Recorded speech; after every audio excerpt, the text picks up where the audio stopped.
AP Kaushalam skill test. ఈ skill టెస్ట్‌కి మాకు మెయిల్ అయితే వచ్చేసిందండి. సో, మా బ్యాచ్ అందరికీ కూడా ఒకేసారి మెయిల్స్ అయితే వచ్చినాయన్నమాట. సో, లాస్ట్ వీడియోలో నా యొక్క ఎక్స్‌పీరియన్స్ అయితే షేర్ చేశాను కదా! నా ఎగ్జామ్ అయితే అవ్వలేదు. సో, అబౌట్ అని వచ్చింది. రీషెడ్యూల్ పెట్టుకున్నాను. అది ఎలా ఏంటి అన్నది క్లియర్‌గా లాస్ట్ వీడియోలో అయితే ఉంటుంది. కింద కామెంట్ సెక్షన్‌లో పిన్ చేస్తాను. సో, ఈరోజు వీడియో వచ్చేసరికి మా ఫ్రెండ్ ఎగ్జామ్ అనమాట. సో, ఎలా లాగిన్ అవ్వాలి? ఎలా స్టార్ట్ చేయాలి ఎగ్జాము?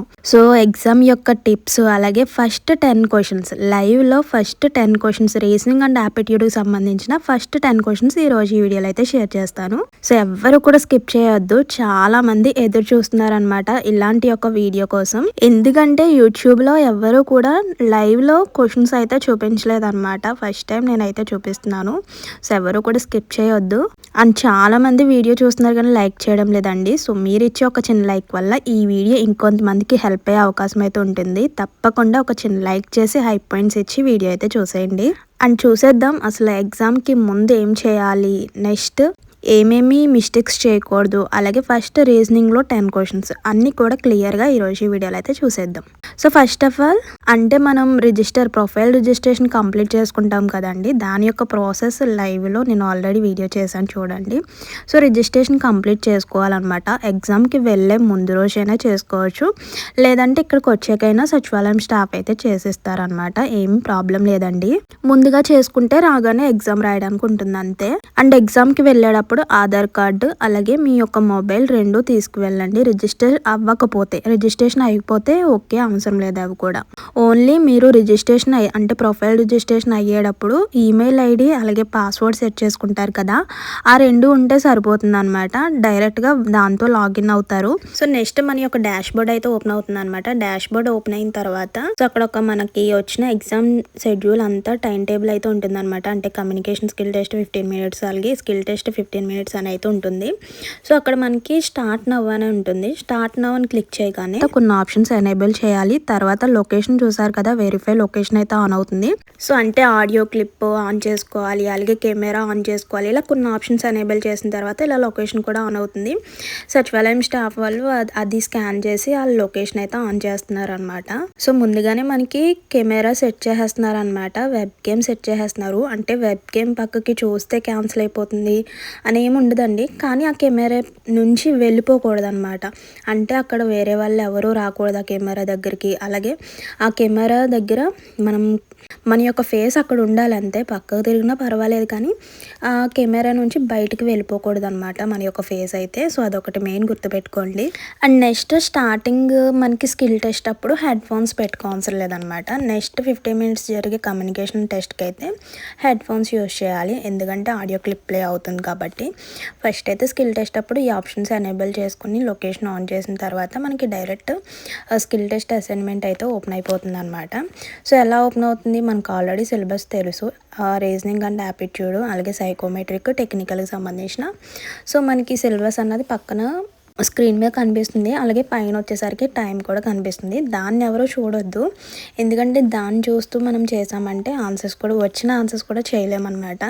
సో, ఎవరో కూడా కన్ఫ్యూజ్ అవ్వకుండా జస్ట్ తెలిస్తే సో కరెక్ట్గా మనం రఫ్ యూస్ చేసైనా మనం క్వశ్చన్స్కి ఆన్సర్ చేయవచ్చు అనమాట. చూసారు కదా. సో, స్టార్టింగ్ ఫస్ట్ క్వశ్చన్ చూడండి. సో, చూడండి క్వశ్చన్ అండ్ 4 ఆప్షన్స్. అలాగే చూడండి ఇటు సైడ్ మనకి రైట్ సైడ్ చూసుకుంటే క్వశ్చన్స్ నావిగేటర్ అంటే యాప్టిట్యూడ్ అండ్ రీజనింగ్ సంబంధించిన 10 క్వశ్చన్స్ అడుగుతారు. సో, నెక్స్ట్ సైకోమెట్రిక్ సంబంధించిన 10 క్వశ్చన్స్, నెక్స్ట్ టెక్నికల్కి సంబంధించిన ఇవి వచ్చేసరికి మన యొక్క క్వాలిఫికేషన్ బట్టి ఉంటుంది. సో, ఒక్కొక్కరికి క్వాలిఫికేషన్ బట్టి కాకుండా వేరేవి కూడా అడుగుతున్నారనమాట. టెక్నికల్కి సంబంధించిన 20 క్వశ్చన్స్, అలా టోటల్ 40 క్వశ్చన్స్ 45 మినిట్స్ అనమాట. ఫస్ట్ క్వశ్చన్ చూడండి. ఒక ఈక్వేషన్ అయితే ఇచ్చేసాడు అనమాట. దాని యొక్క స్టేట్మెంట్ అయితే అడుగుతున్నాడు. సో, ఆప్షన్స్ చూసుకోండి. If A and C have the same sign then the quadratic has and no roots అనమాట. కరెక్ట్ ఆన్సర్ వచ్చేసరికి అది. నెక్స్ట్ 4th ఆప్షన్ కూడా కరెక్టే అనమాట. ఇలా 2 ఆన్సర్స్ కూడా ఉంటాయి, 2 కరెక్ట్ ఆన్సర్స్ కూడా ఉంటాయి అనమాట. అప్పుడు 2 కరెక్ట్ ఆన్సర్స్ కూడా మనం సెలెక్ట్ చేసుకుని నెక్స్ట్ క్వశ్చన్ పై క్లిక్ చేయగా నెక్స్ట్ సెకండ్ క్వశ్చన్ అయితే వచ్చేస్తుంది అనమాట. చాలా సింపుల్. అంటే క్వశ్చన్ అండ్ 4 ఆప్షన్స్ ఇస్తాడు. సో, చాలామంది అంటున్నారు ఇచ్చిన ఆప్షన్స్లో 2 ఆప్షన్స్ని సెలెక్ట్ చేయాలా. అవునండి, ఇచ్చిన ఆప్షన్స్లో మనకి 1 అంటే ఒక్క ఆన్సర్ కన్నా 2-3 ఆన్సర్స్ ఉన్న 2-3 ఆన్సర్స్ని సెలెక్ట్ చేసి మనం నెక్స్ట్ క్వశ్చన్ అనేది క్లిక్ చేయాలన్నమాట. నెక్స్ట్ క్వశ్చన్ చూడండి. ఇక్కడ బెస్ట్ డిస్క్రైబ్ ద సిచ్యువేషన్ అంటే ఒక which of the following best describe the situation అని అయితే అడుగుతున్నాడు అనమాట. సో ఏ ఆప్షన్ అయితే కరెక్టో మనం కరెక్ట్గా చూసుకొని, అంటే మనకి టైం ఉంటుందండి. సో ఒక్కొక్కసారి అంటే ఎక్కువగా ఫస్ట్ బ్యాచ్ వాళ్ళకి అంటే మార్నింగ్ 11 AM వాళ్ళకి ఎక్కువగా సర్వర్ డౌన్ అవుతుందన్నమాట. ఎందుకంటే సచివాలయం వర్క్ అలాగే మన యొక్క కౌశలం వర్క్ 2 ఎక్కువైపోతుంది కాబట్టి మార్నింగ్ షెడ్యూల్ ఉన్న వాళ్ళకి కొంచెం సర్వర్ డౌన్ అయ్యి ఎగ్జామ్ రీషెడ్యూల్ అయ్యే ఛాన్స్ అయితే ఉంటుందన్నమాట. సో అందుకే నాకు కూడా రీషెడ్యూల్ అయితే అయ్యింది. ఇక్కడ కరెక్ట్ ఆన్సర్ వచ్చేసరికి థర్డ్ ఆప్షన్ అనమాట. సో దానిపై క్లిక్ చేయగానే నెక్స్ట్ క్వశ్చన్ అయితే క్లిక్ చేయగానే మనకి నెక్స్ట్ క్వశ్చన్ అయితే వచ్చేసింది. సో నాకు నిన్న జరిగిన దానికైతే నిన్న ఒక క్వశ్చన్ వచ్చిందని చెప్పాను కదా. నాకు వచ్చిన question odd 1 out fruits and vegetables అని అయితే వచ్చింది. నెక్స్ట్ క్వశ్చన్ అని క్లిక్ చేయగానే ఫెయిల్డ్ ఇదే వచ్చిందనమాట. ఇక్కడ ఈరోజు మా ఫ్రెండ్కి అయితే లాగిన్ చేయగానే లాగిన్ అయిపోయింది. వెంటనే క్వశ్చన్స్ ఓపెన్ అయిపోయి నెక్స్ట్ క్వశ్చన్ అనగానే నెక్స్ట్ క్వశ్చన్ అని వచ్చేసింది. సో సర్వర్ అయితే సూపర్ ఫాస్ట్లో పనిచేస్తుంది అనమాట. ఇక్కడ ఒక స్టేట్మెంట్ అయితే ఇచ్చాడు. సో ఆన్సర్ వచ్చేసరికి ఆప్షన్ డి ఈజ్ కరెక్ట్ అండి. నెయిదర్ కండిషన్ 1 or 2 అనమాట. So option D is correct అనమాట. సో దానిపై క్లిక్ చేయగానే మనకి నెక్స్ట్ క్వశ్చన్ అని క్లిక్ చేస్తే నెక్స్ట్ క్వశ్చన్ అయితే వచ్చేస్తుంది అనమాట. సో చాలా వాటికి మనకి 2-3 ఆప్షన్స్ కరెక్ట్ అయితే ఇచ్చాడు అనమాట. కొన్ని వాటికి ఒకటే ఆప్షన్ కరెక్ట్ అనమాట. అది క్వశ్చన్ బట్టి ఉంటుంది. నెక్స్ట్ ఇక్కడ ఒక క్వశ్చన్ చూడండి. 8 people sit around a round table. If person A must sit exactly opposite person B, how many distance sitting arrangement are there అని ఇచ్చేసాడు. ఆన్సర్ వచ్చేసరికి 720 అండి. అంటే ఆప్షన్ ఏ ఈజ్ కరెక్ట్ అనమాట. సో ఇక్కడ నేను పెట్టిన ఆన్సర్స్, ఇక్కడ చూపిస్తున్న ఆన్సర్స్ అన్నీ కూడా కరెక్టే అనమాట. సో ఎవరో కూడా స్కిప్ చేయకుండా వీడియో అయితే ఫుల్గా చూడండి. ఇంకా next question, if March 2021 is a Monday, what day of the week is 1st December 2021. అంటే 1st December 2021 ఏ డే అంటున్నాడు. సో ఆన్సర్ వచ్చేసరికి వెన్స్డే. అంటే ఇక్కడ మనకి జనవరి, ఫిబ్రవరి, మార్చ్కి కోడ్స్ ఉంటాయి కదా, 140250361446. అలాగే ఇయర్స్కి అంటే ఇక్కడ మనకి ఏ ఇయర్ అడిగాడు, 2021 ఇయర్ అడిగాడు. సో 2021 ఇయర్ కోడ్ వచ్చేసరికి 6.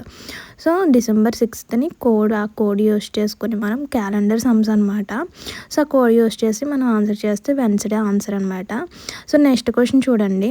ఆప్షన్ ఏ ఈజ్ కరెక్ట్ అండి. అంటే గైడెడ్ టూర్స్ ఎంకరేజ్ అని ఉంది కదా. సో ఆప్షన్ కరెక్ట్ అనమాట. ఆప్షన్ మీద క్లిక్ చేసి నెక్స్ట్ క్వశ్చన్పై క్లిక్ చేస్తే మనకి నెక్స్ట్ క్వశ్చన్ అయితే వచ్చేసింది చూడండి. So next 7th question, which of the following transformation sequence produce the same result as reflecting A figure across a horizontal line.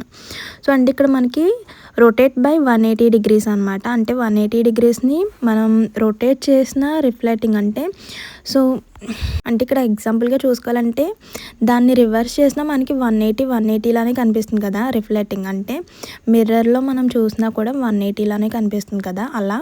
So దానికి answer 180 అనమాట.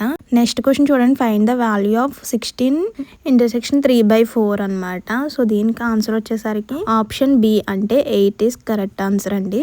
సో దానిపై క్లిక్ చేసి నెక్స్ట్ క్వశ్చన్. ఇక్కడ క్వశ్చన్స్ అన్నీ కూడా కొంచెం డిఫికల్ట్గానే అడిగారు అనమాట. సో ఇప్పుడు పెట్టిన ఆన్సర్స్ అన్నీ కూడా కరెక్టే. ఇంకా నెక్స్ట్ ఒక క్వశ్చన్ ఇచ్చేసాడు చూడండి. 4 friends like ice cream flavours అయితే ఇష్టమంట. ఇక్కడ ఫ్లేవర్స్ కూడా ఇచ్చేసాడు, అలాగే ఎవరెవరికి ఏ ఫ్లేవర్ ఇష్టమో కూడా ఇచ్చేసాడు. సో ఆన్సర్ వచ్చేసరికి BOP అంటే ఆప్షన్ బి ఈజ్ కరెక్ట్ అనమాట. Second option is correct answer, BOB. So దానిపై క్లిక్ చేసి నెక్స్ట్ క్వశ్చన్. సో మనకి కంటిన్యూస్గా వచ్చేస్తాయి అనమాట. పైన టైం ప్లే అవుతుంది. సో కంటిన్యూస్గా మనకి 40 క్వశ్చన్స్ అయితే వచ్చేస్తాయి. యాప్టిట్యూడ్ అండ్ రీజనింగ్ 9/10 ఉంది చూడండి. సో ఇంకా లాస్ట్ క్వశ్చన్ ఒకటే. రైట్ సైడ్ చూసుకుంటే మనకి ఏ టాపిక్ వైజ్ క్వశ్చన్స్ వస్తున్నాయో తెలుస్తాయి అనమాట. సో ఆ టాపిక్ క్వశ్చన్స్ కంప్లీట్ అయిపోతే గ్రీన్ కలర్ సింబల్ అయితే వచ్చేస్తుంది. ఇప్పటి వరకు బ్లూ కలర్ ఉంది కదా. సో 10 క్వశ్చన్స్ కంప్లీట్ అవ్వగానే సో మనకి బ్లూ కలర్లో వచ్చేస్తుంది అనమాట. చూసారు కదా. వన్స్ మనం 10th క్వశ్చన్ ఆప్షన్ క్లిక్ చేయగానే యాప్టిట్యూడ్ అండ్ రీజనింగ్ వెంటనే కూడా బ్లూ కలర్లో చేంజ్ అయిపోతుంది. సో నెక్స్ట్ 11th క్వశ్చన్ కానుంచి సైకోమెట్రిక్ అలా వస్తే అవి జస్ట్ 10 క్వశ్చన్సే. అవి ఈజీగానే ఉన్నాయి, చూపిస్తాను. అది నెక్స్ట్ వీడియోలో షేర్ చేస్తాను. ఇప్పటికే లాంగ్ అయిపోయిందండి. సో నెక్స్ట్ టెక్నికల్కి సంబంధించిన 20 క్వశ్చన్స్ కూడా పైథాన్కి సంబంధించినవి ఏవేవో అడిగారు. అండ్ కోడింగ్ కూడా రాయమన్నారు అనమాట. సో అవన్నీ కూడా నేను నెక్స్ట్ వీడియోస్లో షేర్ చేస్తానండి. 10th క్వశ్చన్కి వచ్చేసరికి ఆప్షన్ ఏ ఈజ్ కరెక్ట్ అండి, వాల్యూమ్ గురించి. అలాగే మనకి టెక్నికల్కి సంబంధించిన పైథాన్ గురించి అడిగారు, అలాగే కోడింగ్ రాయమని, అలాగే ఒక క్వశ్చన్ ఇచ్చి 2 లైన్స్ ఆన్సర్ చేయమని. అంటే మనం కీబోర్డ్లో టైపింగ్ చేయాలి. ఇప్పటి వరకు చాలామందికి తెలిసింది ఇలా ఒక క్వశ్చన్ ఇచ్చి ఆప్షన్స్ క్లిక్ చేయడమే కదా అనుకున్నారు. కాదండి, మనకి టెక్నికల్కి సంబంధించిన ఒక 4 క్వశ్చన్స్ అయితే 3 or 4 క్వశ్చన్స్ అయితే రాయమని అయితే ఇస్తున్నారనమాట. సో దాని ఆన్సర్ మనం తెలుసుకొని, అంటే మేము బీఎస్సీ కెమిస్ట్రీ కాబట్టి కెమిస్ట్రీకి సంబంధించినవి, ఫిజిక్స్కి సంబంధించినవి, అలాగే కంప్యూటర్కి సంబంధించిన ఇలా క్వశ్చన్స్ అయితే ఇచ్చారనమాట. అవన్నీ కూడా నెక్స్ట్ వీడియోలో షేర్ చేస్తాను. ఇదనమాట ఈరోజు ఓన్లీ ఫస్ట్ 10 క్వశ్చన్స్ మీకోసం లైవ్లో చూపించానండి. సో తప్పకుండా ప్రతి ఒక్కరు వీడియో చూసిన ప్రతి ఒక్కరు కూడా ఒక చిన్న లైక్ చేయండి. ఇంకేమైనా డౌట్స్ ఉన్నా కూడా కామెంట్ చేసేయండి. అండ్ లాస్ట్ వీడియోలో రీషెడ్యూల్ ఎలా పెట్టుకోవాలి, ఈ ఆప్షన్స్ గురించి కూడా ఎక్స్ప్లెయిన్ చేశాను. సో చూడండి, ఎవరికైనా యూజ్ అవుతే. సో ఇంకా నెక్స్ట్ వీడియోలో కలుద్దాం. నెక్స్ట్ వీడియోలో రిమైనింగ్ సైకోమెట్రీకి సంబంధించిన 10 క్వశ్చన్స్ చూసేద్దాం. See you to next video. Thank you for watching. Please do like, share.